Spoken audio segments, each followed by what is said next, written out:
na bango sur émission na bino sembo bo misala ko na itando iko mokolo ya samedi nango ya 20h30 kana kin la télévérité pa wa pitope sarabino actualité na o Italie République démocratique du Congo lelo tozali ko yamba moko ya porte parole ya parti à convention pour la République et la démocratie CRD en sigle parti cher ya honorable président Mbosso et pas y plutôt comme ça na o Italie actualité dans la République démocratique du Congo to l'appelle sous na o Italie masolo na niveau ya parlement masolo zali belé boebi et puis to ça on va perspective ne balobara en français on a politique na niveau ya ba année 2024 2025 comme on a kina na Simbanza Prince bon on a mingi a mesala koleka na ba télévision to robeta nae masolo ya politique ndeko Prince boni Mbote, Claude Mario, merci pour l'invitation. Oui, ça a eu plaisir, il y a trop.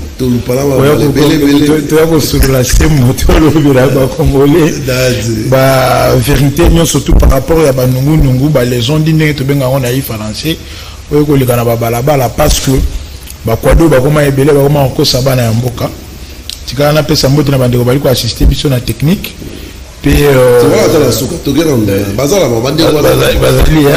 Encourager Bango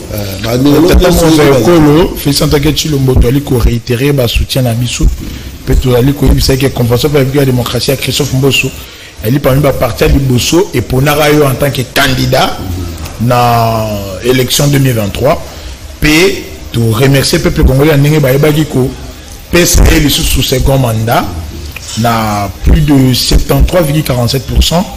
Il a vraiment un pari gagné, tu as accompagné et le monde a créé son mot sur l'autorité morale na biso. Toujours on a la calamité, mais toujours on a bouqué na campagne de réélection. Et c'est là qui Mokonzambo a passé à Bimi, Félix Antoine Tshisekedi, ou Azo Kambabiso, a son mandat 5 ans, na Mokoussé, campagne électorale niveau Bani. Bon, campagne électorale qui bien, d'abord sur l'étendue à territoire national.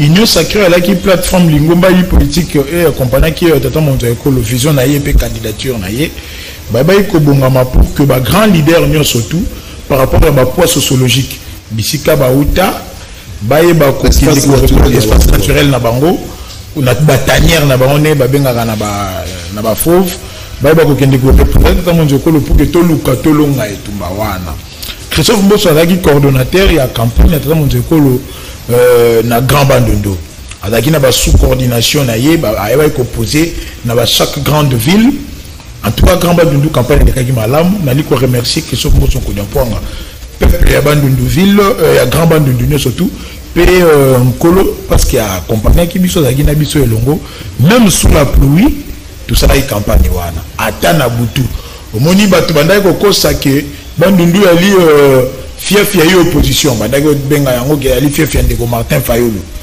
bakosa na bongo mais bana bali pa ya uta mais et banité parce que na la saka challenge moko na ko ko bandela ngo awa ne saka batu ba ilanga taka ma vidéo mo pousser ce ndeko Fayulu ko lubana ki Congo izate biyo wolo se déclarer ali fief na mais kende ko luba munoko wana te s'identifier na peuple wana il faut oser la lokola bango olia biloko bango ba kolia ba yeba ke mona na biso ye mais hier depuis parce qu'on a de Gumuzito et ça va y avoir même je pas na bisoté alors terrain tika qui vide pour la question Mbosso ba okende côté café qui sécurité au moni ndengeni na grand bandu ba voter qui fachi mais c'était une première pour na ba koni atakuna parce que 5 ans na yoto le cas a bandaki ko kende ailleurs avec que grand bandu le wala dalaki na allié na SNCP fidèle Christophe Mbosso a qui très confiant que mambo la campagne peut le cas qui toko et si tu n'as ici que tu vas cochiter na Kenge et pas la Christophe Mbosso place où ngambo na ba ko animer meeting wana un peuple qui a attendu président depuis 8h21h parce que le même jour chef de l'État fait qu'il abeta Inongo abeta Massima nimba pe à Kenge voilà tout c'est là il de 8h21h à qui a solo lina bana ya Kenge et puis une mobilisation réussie grâce à candidat député na biso yo question Mbosso ba ko aligné pour que ba mbata moto ko lo malam donc campagne peut-être le cas qui toko aussi campagne toujours la paix du peuple ba nini parlement ezongi de Mbosso abimi Yesus na birodage to robe ngo grâce to robe ngo opportuniste politique to robe ngo nini D'abord, il faudrait qu'on signale que Bozongi Naé, dans l'Assemblée nationale, n'a mis l'unique, jusqu'à preuve du contraire, a voté pour la 8e fois comme député national. Donc, surtout, checker le mandat, surtout dans l'époque, le commissaire du peuple, peut-être le mandat qui est bien comptabilisé dans la période de la transition, mais ça fait plus de 40 ans qu'avec un député national dans le Parlement.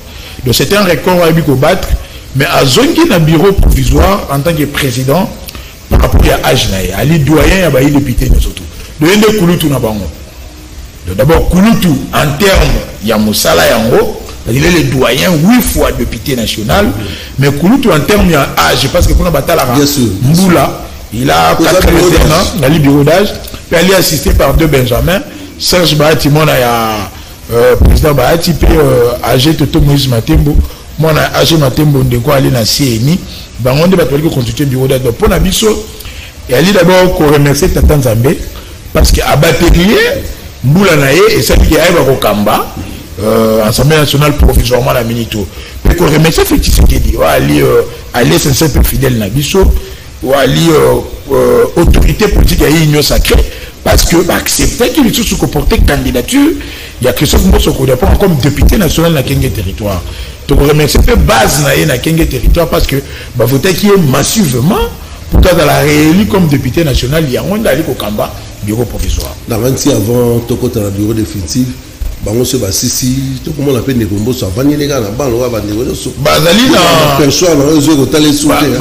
na 3 missions principales au niveau du bureau provisoire pour valider ba mandat ya ba député bango ba ko ça la plénière et les gars qui lobby ba ko constituer 26 commissions par rapport à chaque province pour que ba ko valider ba pouvoir ya ba député ko tala ba CV na bango ba dossier ba poser na CNI ba ko landela pe ba pesa bango mpifo pe nguya ba ko représenter peuple ba ko kelami beko peut contrôler le gouvernement.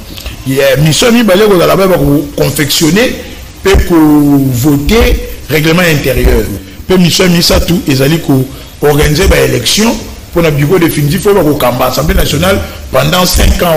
À base de d'ici session ordinaire. Bon, vu les enjeux politiques, par rapport à l'expérience à Alina Yango, sagesse intelligente fait par aptitude à recueillir. Vu sens élevé et amour à la ranango pour l'amour pour l'amboka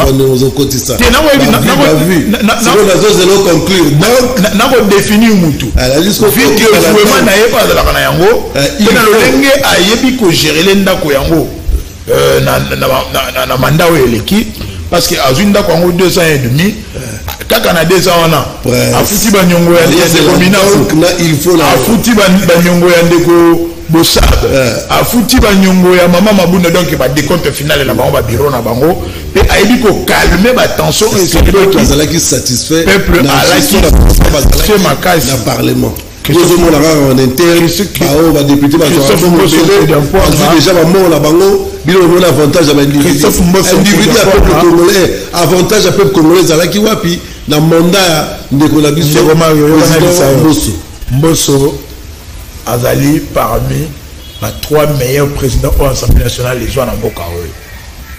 Peut-être que bandeko belé ba éviter. L'Assemblée nationale a constitué 2 personnels do ba kambara yango. Tolina ba administratif ba fonctionnaire de l'État ba sala na assemblée et ba personnel politique ba député. Donc chaque président de l'Assemblée nationale a ba mission pour aller assigner pa ina ba ko gérer ba towana. Tout le monde a bandeko ba l'État par exemple ndeko bossa ba lina bo moyiba ça là est cercueil. Quand on a ensemble ba grève ça les man de komina ko ba bengana ba olola na ba siffler ndeko bossa ba remplaçant de komina ko ndeko komina ko pas soit des comptes final na ya zela ki Mbosso comme président pour libérer Mbosso komi wana kuti ba système parlementaire ba zorelo ba malungate ayo wana tche bango mosolo ba koma ko benga ba kombo ya malamu ba fonctionnaire de l'État ba prime oyo ba ndai ko lia pa ba président wana pour ba tonga ba mapango ba somba ba vilana ba poto Mbosso elo ko la linga ko sala pona intérêt ya mboka ya talaka nanu ye moko nanu te parce que depuis la banane la scène politique congolaise 11 fois ministre a tiré la table yiba 100 francs na libenga en termes de loi donc en termes de loi c'est ça l'équipe d'abord congolais il faut que d'accord au moins loko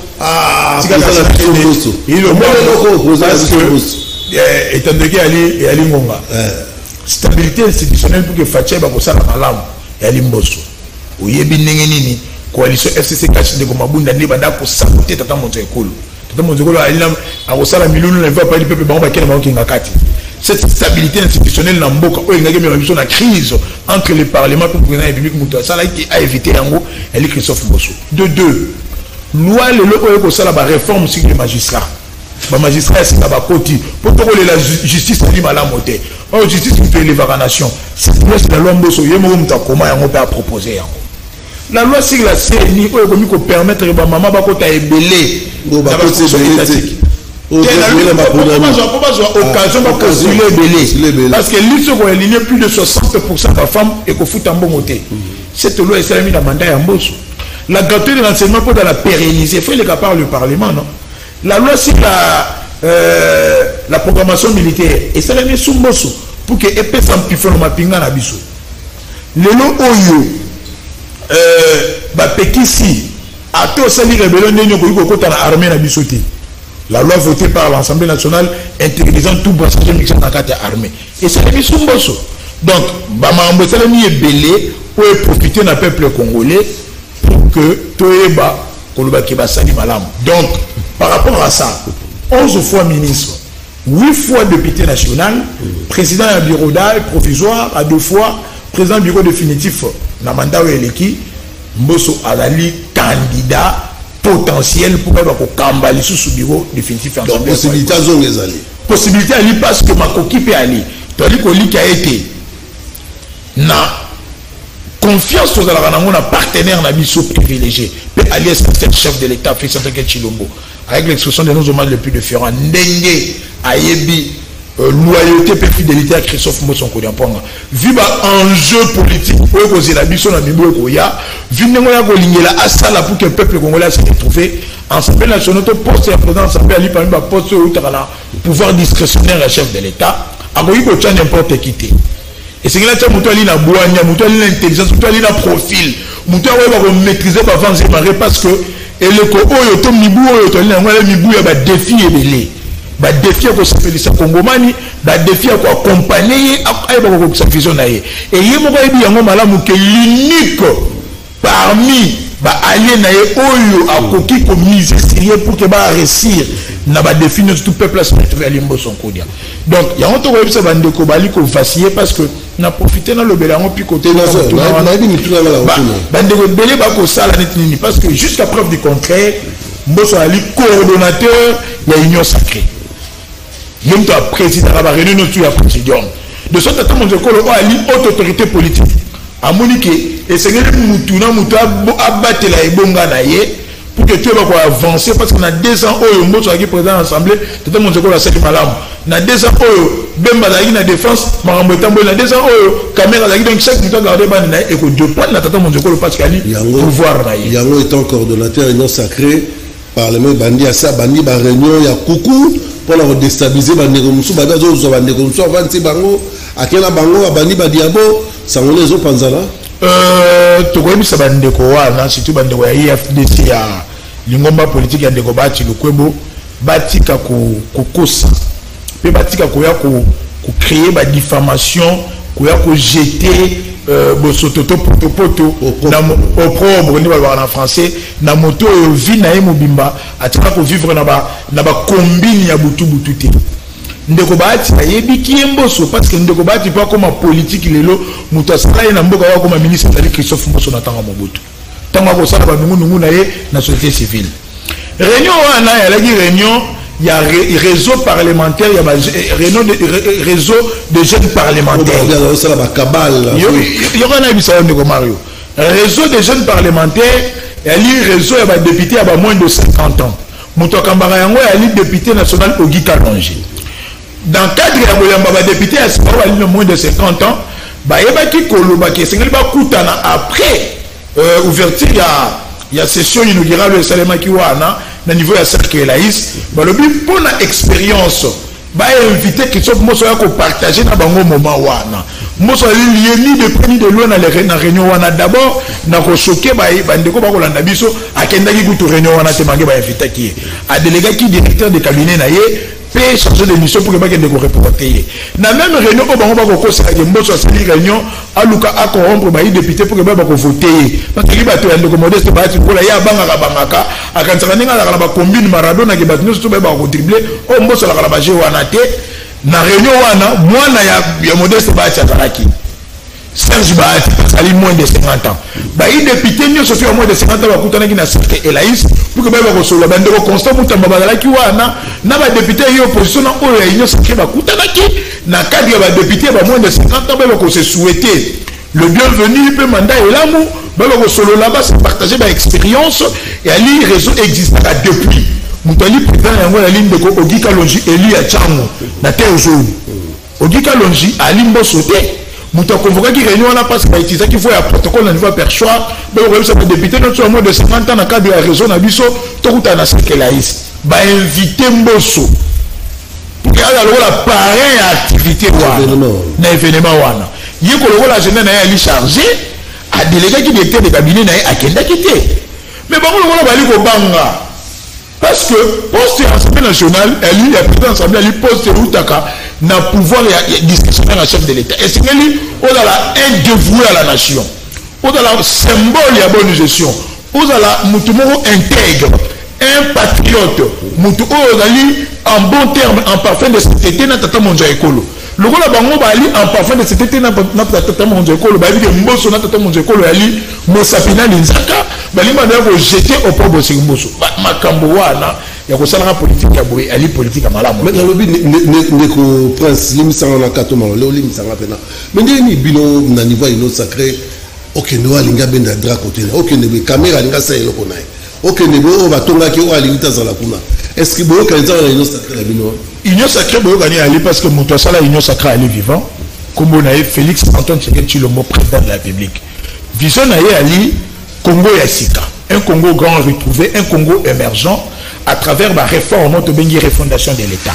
Donc, bandeko oyo, tu bengaga ba on a union sacré. Union sacré ali logo la masuwa ya noa. Tout le monde a dit que Mokile Bokufa, Congo et Koufaki. Est-ce qu'il y a des gens qui ont été en Massoua? Massoua est un arche de Noël à l'union sacrée. Noël a dit que le prophète, on s'est appelé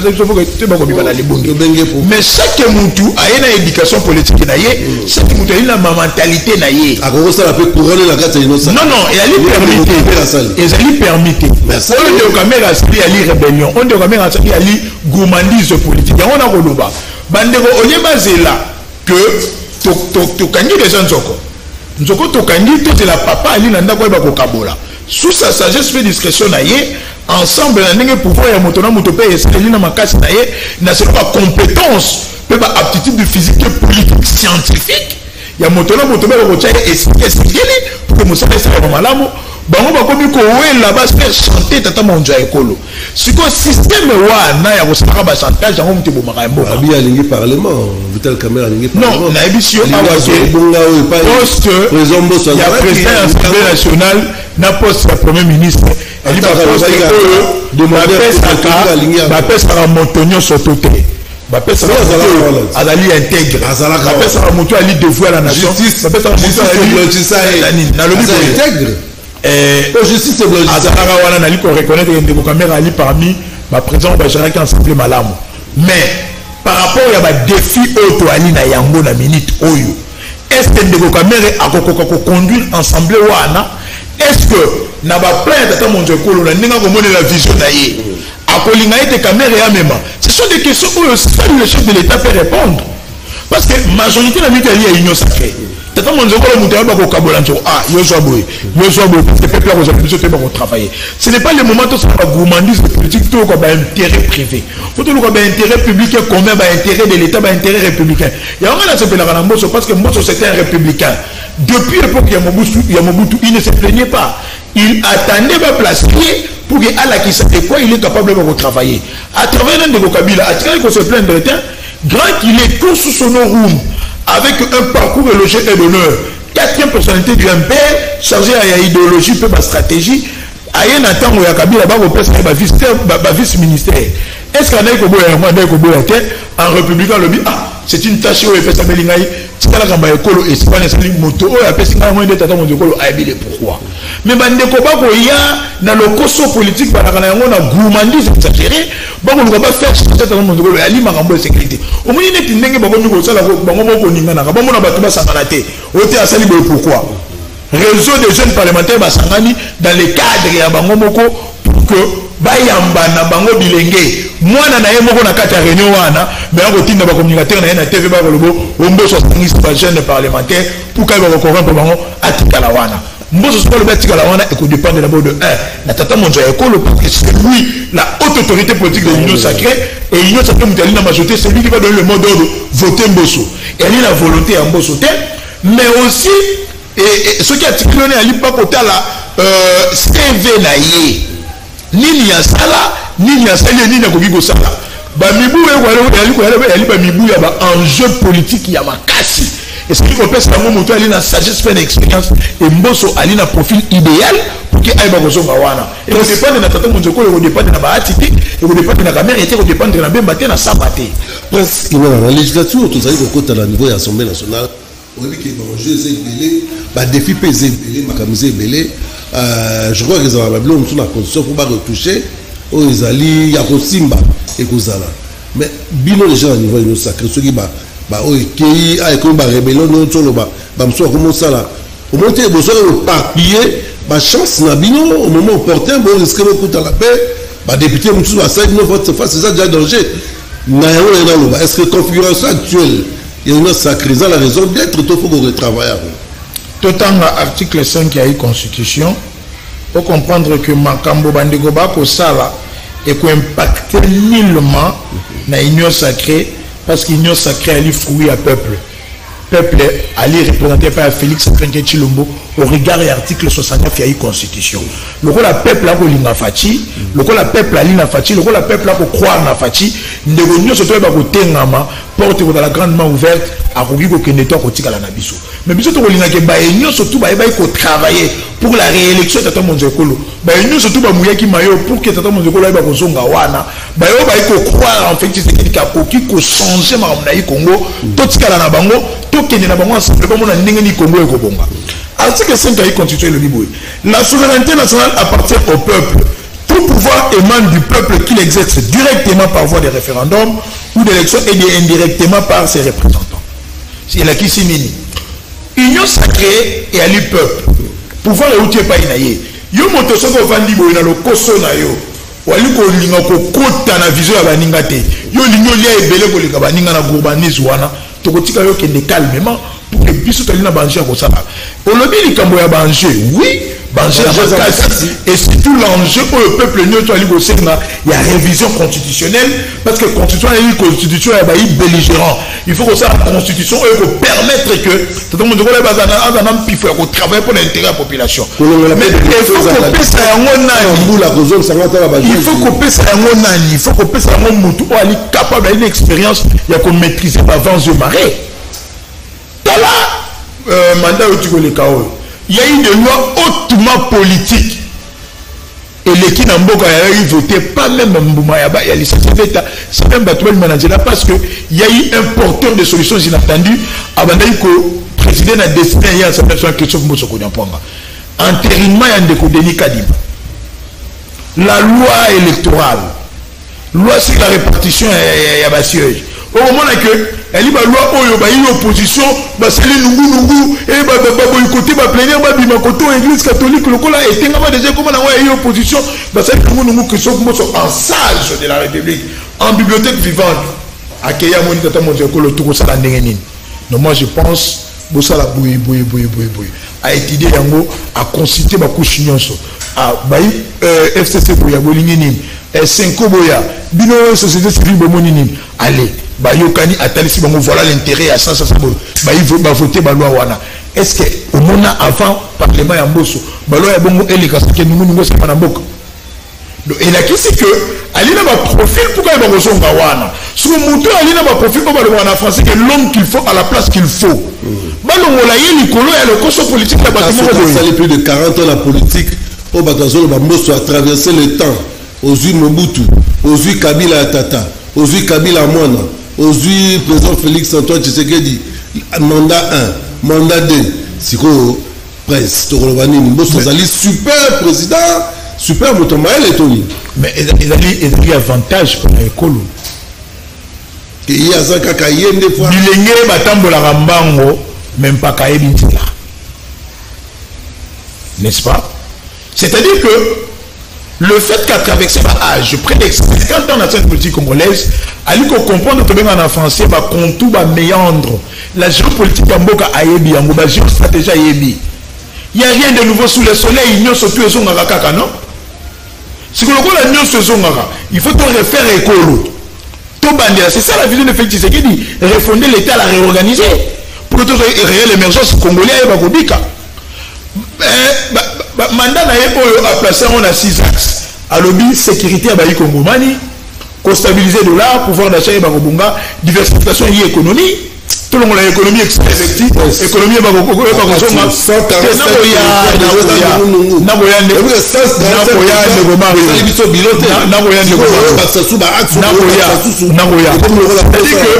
et c'est plus à travailler dans l'expérience. Nabato va dire une bonne moralité va intègre. Mbosso 11 fois ministre, tu vas regarder que Babelele mouille bien. La deuxième guerre du Congo, tant que Bunda Manamboka, Babobela, c'est Tikangana Silisa. Yoligo Moïse, Tikangana Moïse. Babela notre Moïse, Tikangana Silisa. Yoligo Moïse. Deuxième guerre du Congo, Bunda Mambosso, ministre portefeuille. Ceux qui mettent sur le coup, Babambo, la matrice publique de l'État, Kimi. Mais en bon gestionnaire, Boutikala Golokate Keno, Mbosso Carré Minier, Adala ministre des Mines, Affaires foncières, Kamere, Adala conseiller à Mbosso dans le cabinet. Tant Mbosso ministre des Mines, Affaires foncières. Ça, Kamere, Maramasa, non, non, la Kisayo, Bayebi qui est Mbosso. Kamere, aligné sous Maramla, Binoati à Kota, Bapost, aligné sous. Alina Basso, Toro Sibabango, Bazon a bon sens, Bazon a sens républicain. Batala était que il faut intérêt public et privé qu'intérêt privé. Donc, Mouto Oyo Ali Kouroni, nous sommes en tant que grand chancelier, elle va décorer Mbosso avant même l'Iwana. Ça c'est les monuments. C'est le symbole de la bonne gestion en choses publiques. C'est les monuments. 11 fois ministre. Après, c'est le stade de l'Antilles. Après, c'est le bureau de direction générale à la résidence. Après, c'est le direction générale à SNEL. Après, c'est le Maïna Sankourou. À gérer Sankaïba. Quitter les bonnes armes. Guerre et Zara. À gérer Malam. Peuple à l'Ico Som Gisaïs. 8 fois député national. Bon, c'est les monumentés. Mais la question, c'est vrai qu'il faut le dire que. Il faut que l'Oba, ceux qui déshabillent, il faut que l'Oba. C'est parmi les rares présidents de l'Assemblée nationale Oyo à l'Oba. On avait vraiment critiqué. On avait à l'époque pour critiquer Mingi. Mais c'est quoi le Parce qu'il n'y avait pas de titre. Hier, il y avait des députés dans le cas. D'accord. C'est là qu'il y a un groupe armé. Et ça va déjà guerre est là. Comment vous expliquez que malgré le président du Parlement a dénoncé non, guerre, il faut comprendre que guerre elle est englober géopolitique mondiale, la géostratégie par rapport à la minerai na biso. La multinationale bali ko bundisa biso. Voilà pourquoi il faut tous avoir na mapinga ya makasi. La réforme de temps on ali ko engager na armée, ya vont te permettre que tu vas ko sécuriser ngita ekolo na biso. Ba bundisa ka biso pour nkita. Bali ko envier mabele la biso. Voilà pourquoi il faut qu'on ait une institution à Makassi, que bateau bali ko kumela ba institution ba la Makassi. Na discours na ye awa tant ba PC Marteau en tant que président du bureau provisoire à Lobinine. Congolais vous à la prêt to sipa manduki to défendre Kolo. Mbosso n'a jamais bercé le Rwanda, na likambo etali mboka, na likambo etali guerre ya Est à Betara Marteau à Lobi, il est le rare pe ba allié c'est la petite que ba ko accompagner ne loko wana. Parce que l'article 63 constitue le but que tout Congolais a le droit et le devoir, il y a que défendre l'écologie. C'est un droit sacré. Ce que tu as proposé, on va appeler le roi Bobo et à Roté Binoté. Et opposition, article 64. Batanga yango pe mabe. Balobara ono tu as Bengana Tshisekedi to Mananzela pendant que Tshisekedi a eu pouvoir dans ma capacité. Légalement. Légalement. Or, on a aligné de Balobi Mouto a eu pouvoir légalement. Si vous voyez qu'on tente de renverser le régime, ils ont eu haute trahison pour Bakogi Kangabino. Mais Mbosso, l'article 63 Balobi, tout Congolais a le droit et le devoir sacré de défendre le pays et son intégrité territoriale face à une menace ou à une agression extérieure. Rwanda agresse Arabiso. Donc, Nandenge dans le droit au Lobelana, Moni 5 ans, il y a 5 ans, il y a Bandela Nyoso. Il y a 5 ans, beaucoup risquent de se faire guerre dans Rwanda. Ce qui est que, tout ce qui va même le faillir la marama social, peuple, 5 ans, les autres peuples, c'est la marama belle. Comment il n'est pas économie, le peuple a la pounia ma bébé parce que. Oui, la biso, faut que tu parles la biso. La priorité des personnes sociales, parce que les avancer à bien. Na Congo central, la théorie qui pèse des autres zones là. Tu dis toi comme un manteau qui est. Au Bétélinga du Solo, il y a un programme de développement à 145 territoires. Ce programme est une recette. Un projet salvateur dans le Canabiso. Le nom est sous l'État, tu vas retourner neuf fils que ou est comme il y a un bâtiment administratif, les fils à une école et tout le monde à l'État. Le nouveau magistrat, grâce à la loi Mbosso, la loi des réformes magistrats, il y a un mandat et l'équipe, dans chaque territoire, il y a au moins un centre de santé moderne, une école moderne, un bureau administratif moderne. Ce sont des avancées. Tout le monde a la route de descente agricole pour que tout le monde soit relance à PLZ. Elle dit appelle ZT, tout ça la pêche. 3 bateaux en Égypte, n'avait sur mon image, on est journaliste d'investigation. 3 bateaux, mais elle est belle. Pour une première, elle est belle. Mais tout ça s'appelle la Chanika. La loi peut s'appeler même. Non, mais tu relances. C'est pas là qu'il y a les ici. Mais bah regretter qu'il fait Chanik ingénieur en magasin est-ce que bah il matériel Chanik batika non on doté bah matériel est-ce que tu relancer en mot mais il faut relancer premièrement d'abord peuple en a posé alia bio donc bis ça fleuve puis à lac en attendant tout dans mon solo to relancer Chanik ça peut prendre un temps, c'est un projet à moyen ou à long terme. Mais à court terme, on a comme une solution de bateau de pêche, to pêcher bisi wana peuple allié. Tout ce bateau, tout ce qui trouve un bateau et c'est ce qui dit, bateau c'est le monde pêche moi qui bango pour qu'il y a et pêcher bisi tout l'ambi ça tout comme le bateau. Bah comment vous faites ça? Vous faites ça on appelle l'avion, mon avion est là. Les choses de vous faites ça bah avion vous faites ça comment nous sous là-bas, bah massou là nous elle est différence. Bah avion là il va épave. Ah, Moni Matata, c'est le plus grand voleur de tous les voleurs de Ibana Mokilio. Le père de la surfacturation. Bazo ba vieux wana ba ya kala. Ba pas votre bien à occasion d'Europe. Ba ke ba pakola ngo couleur ba ba yoko ko désacraliser ba kombo ya ba héros na biso. Mais par contre on ba tikaka ezala ko ça bien. Mais on m'a dit que moi le na kindo ke le bi ba on tant ba tikaka ezala bien. Il y a un crash qui a un choc à l'okuta dans la colonne vertébrale qui a un cerveau. Il y a un avion qui pas vite et quand même la kin de ceux qui voient quand on voyage le boucher qui est à la kuna. Bon ça l'avion n'a pas moteur ba somba na sekida. Voilà l'avion bon quand ça est malade. Bateau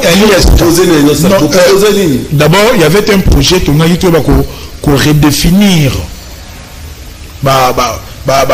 au niveau il y a un lac tu vas redéfinir les lignes aériennes il y a Congo tu peux redéfinir on va relance il nous sacré qu'il y a la politique il y a réorganisation dans le secteur de la vie nationale moi tant que fait c'est que du président du Galoba qui mboka c'est kufakala à quoi ça rate dans le secteur de la vie nationale les belés m'ont marché. C'est la analyse. Est-ce que le phénomène enfant du de la rue, le phénomène Koulou les a ramassés. Non, tu es nation Monisco Mabé, enfant de la rue, ripe botarati. Non, les enfants phénomène enfant du de la rue. Pourquoi? Parce que il y a eu la gratuité de l'enseignement. tu récupérer bana et belé ou dans l'incapacité à beaucoup de la classe bazonga. C'est une réforme engagée dans le secteur où on a allé réussite. Est-ce que mon réussi ce phénomène il y a bana ya basoda côté mai na mai makadam ba tout aba. Et ça il va réussir parce que 20 militaires on a qu'on passe 30 000 francs congolais, bah comment on a plus de 300 000 francs, bah ça va congélateur, bah tiens bah ndanda comment on va bah au plus on a bah sucré. Bana ba fa ndanda ba autant à ofele, maman a une capacité, il y a relais ça ba maman tembela na se manda kwa sombi fufu na parce que l'état comment on valoriser parce que mobile na ya kufa pour na école. Bon dossier ba la machette au lobbying. Mais voilà li secteur il y a sécurité, il faut réforme, il y a eu police. Parce que si on t'a bien phénomène que nous allons persister par défaillance. Il y a politique sécuritaire, il y a la police. 5 ans de défaillance. Police, la mission Kassono. Bâti qui tout dans la pragmatique. Police me dit ça. Politique sécuritaire, il va y face à Baye Koulouna. Est-ce que cette police, elle est formée pour que Baye va traquer Baye Koulouna? Il y a eu des policiers pour la formation. Moi, je vis des exemples de policiers. À l'Andarabaï, policiers, comment ça qui va éclairer. Le lot de la compagnie dans sous à la tête de nous avons des policiers. Et une chose à la Koulouna. Mais Bango, est-ce qu'on va combattre le phénomène Wana? En plus, ce Koulouna est résultante, il y a déficit, il y a. Non, pas emploi. Déficit, il y a déficit, il y a système éducatif dans le Canabiso. Les milieux éducatifs ont failli. Voilà, le 3 principaux. Voilà, il y a 3 principaux milieux. Trois principaux milieux éducatifs dans le Canabiso. La famille, l'église et l'école. Avant, c'est les 3 principaux milieux au Ekoufa. Papa bimakana tongo, azongaka 23h. Maman bimakake luke la famille, azongaka 22h. Moi, na akoboko malokola moi na nyoka. Moi na nyoka menaka libelete, soko kolo bimi kende kola na libuye na ndenge na yo, yo penju ko ma maman to ko ma papa. Mais bana ba ko la sans éducation à famille, éducation de base, ba ko la éducation du fils na balabala.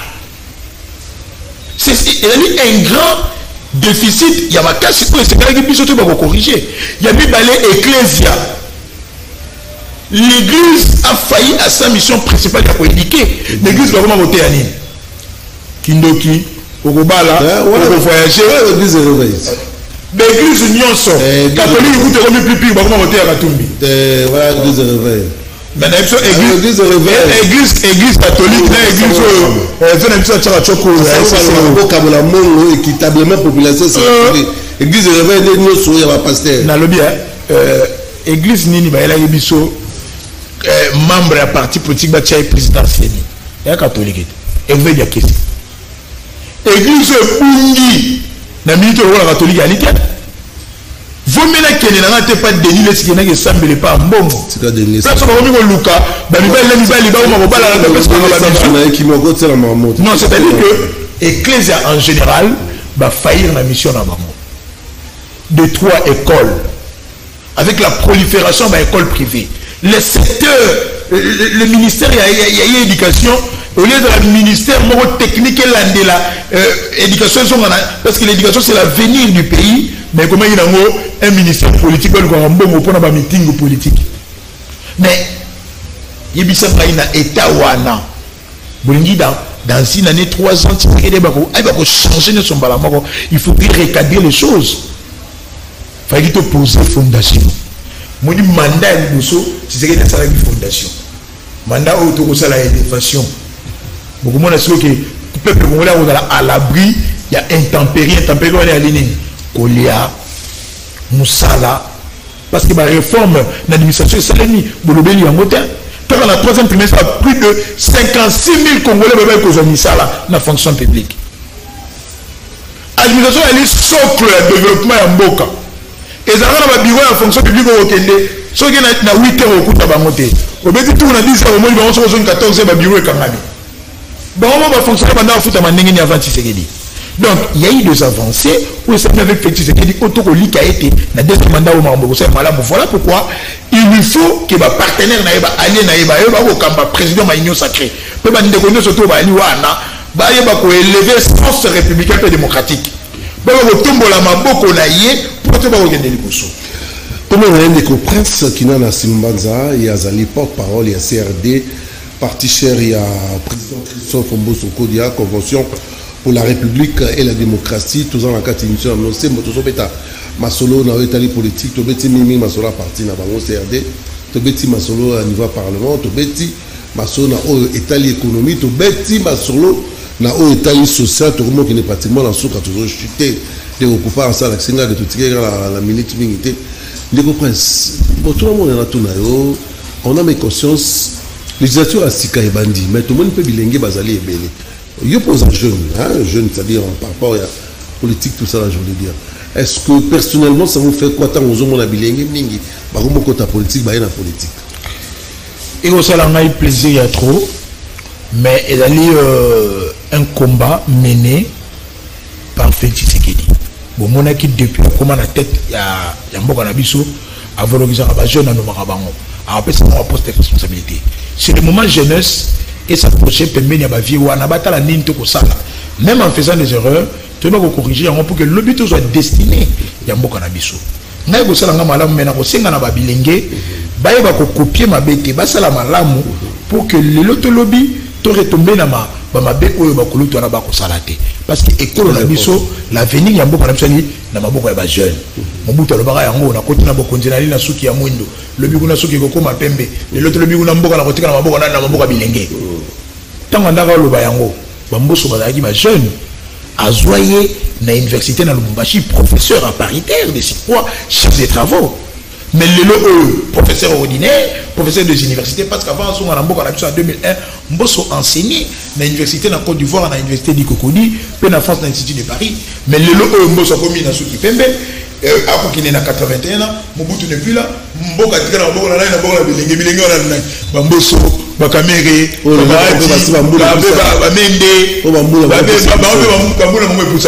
Lobby Tshisekedi a retiré Mboka na Bilenge, Bilenge na Biso. Baginana, Chris Mukendi, Manuel Chibambe, Bandeko Zulu, Yves Bachoko, Daile Kimakabu, Belé. Nous sommes à Bilenge. C'est-à-dire que nous sommes Bilenge, et c'est que tout ça, la culture, il y a une bonne valeur. La valeur républicaine et démocratique, nous avons l'écolo.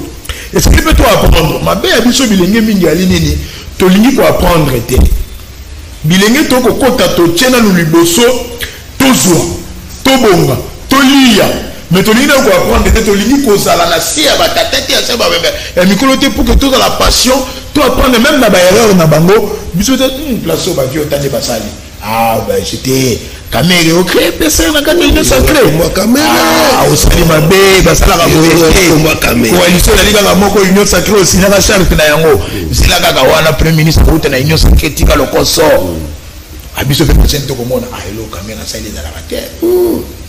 Ah mais derrière c'est que biso to ko bako ko arranger en ah vieux bati allons les Christ ça mon casse naie parce que Christ va voter ma casse boy ah vieux bati famille kaka d'abord bande ko bako bunda na parti na noté ah vieux bati ko sala mabe on a eu ba résultat seni bati mais bango mo kuna bako loba yo la ndaki médaille te bango mo bako loba yalinga te to ko to fundiye ba résultat seni non ali ba mais kuna na mona ravier awela ka bana na ye ko nomé bana même dans l'entreprise publique, ce que vous avez la démocratie.